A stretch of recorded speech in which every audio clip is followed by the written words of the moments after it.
আসসালামু আলাইকুম বন্ধুরা। এটা হয়েছে সালাদ, এটা হয়েছে কালকের আলু ভাজি, এটা হয়েছে কালকের তরকারি শালগম চিংড়ি মাছ, এটা হচ্ছে শুটকি লাল মরিচের ভর্তা, হাতে ডইলা বানাইছি, এটা টমেটো ভর্তা। আর এই জন্য হচ্ছে আমার আম্মা। আমার জামাইয়ের একটা কথা কি জানেন, পোলাও মাংস লাগে না সালাদ খেতে। সে যে কোনো কিছু দিয়ে সালাদ খেতে পারে, পছন্দ করে, খুব পছন্দ তার জন্য সালাদ কাটছি।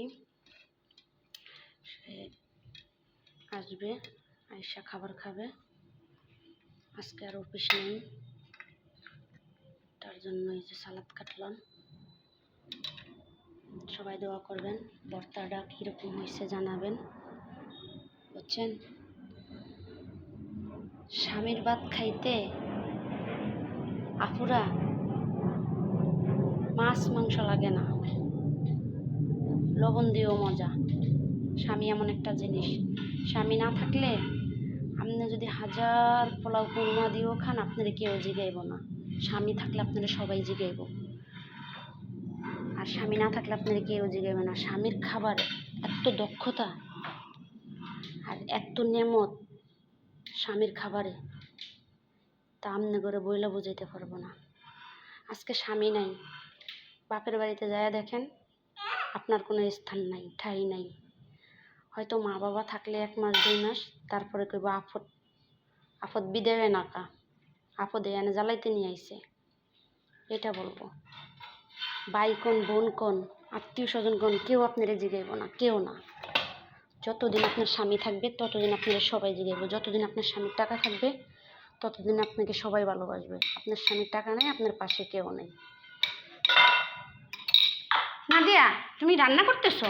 ওহ, বাড়ি খাইছো না? এছাড়া আপনাদের কেউ জিজ্ঞেস করবো না। তবে একটা কথা বলবো আপনাদেরকে, সবাই স্বামীর সেবা যত্ন করেন, খেজমত করেন, স্বামীকে ভালোবাসেন, ভালোবাসা দেন, ইনশাল্লাহ আপনারাও ভালো থাকবেন আশা করি।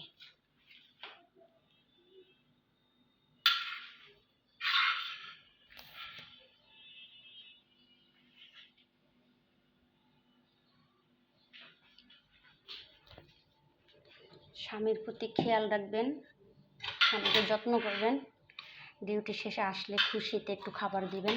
স্বামীরা এটাই চায়, আর কিছু চায় না। ভাইয়াদের মতামত বলতেছি, আজকের ভিডিওটা ভালো লাগলে লাইক কমেন্ট শেয়ার করবেন, সবাইকে দেখার সুযোগ করে দিবেন। আশা করি ইনশাল্লাহ বুঝতে পারছেন। আমি কখনো আপনাদেরকে খেপে কথা বলি না, এবং আপুদেরকেও বলি না। পারলে আমি বুঝিয়ে দিই, না পারলে নাই। আমি যটুকে পারি তটুকে বলি, সাজায় গুছিয়ে কথা বলতে পারি না। আমি একটা বাঙালি মেয়ে, আমি বিদেশি না, বাংলাদেশি। তার জন্য আমি যেরকম পারি সেরকমই বলি।